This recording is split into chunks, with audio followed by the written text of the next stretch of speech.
Caitlin Clark's progression answers questions about how she would handle the transition to the WNBA.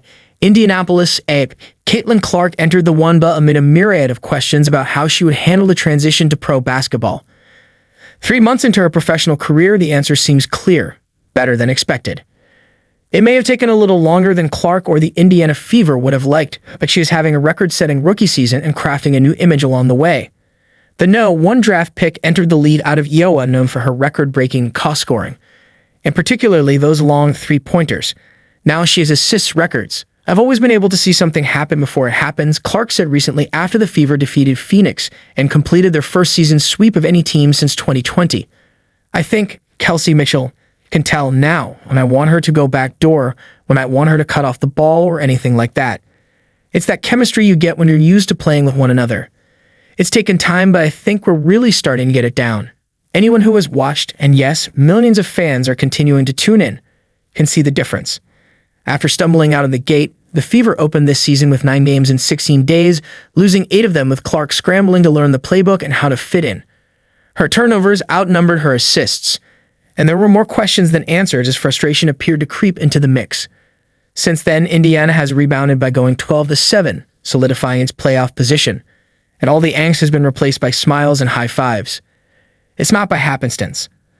A compressed schedule between the end of Clark's college season and the start of the WNBA season didn't give Indiana much time to practice, or for the players to learn one another's nuances. So during the month-long Olympic break, Coach Christy Sides changed the practice routine and challenged Clark.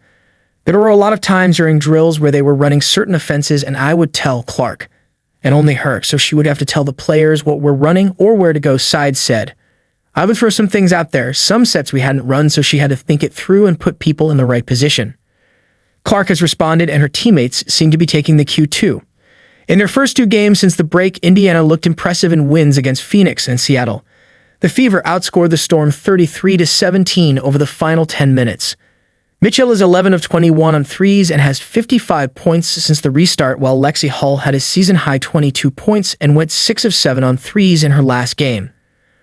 Forward Aaliyah Boston, the 2023 Rookie of the Year, also had 9 assists against the Storm after outplaying Olympic gold medalist Brittany Griner last Friday. Indiana plays at Minnesota on Saturday. You have to adjust, Mitchell said, describing the learning process with Clark. She had to transition as a pro, and we had to give her what she needs, be a resource, and fill those gaps in. She's one of those players where her basketball egg is going to take us a lot of places, so you got to figure out where you fit in, knowing how to read and adjust off of her.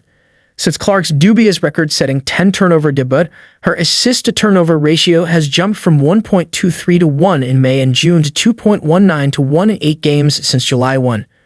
Records seem to fall each week.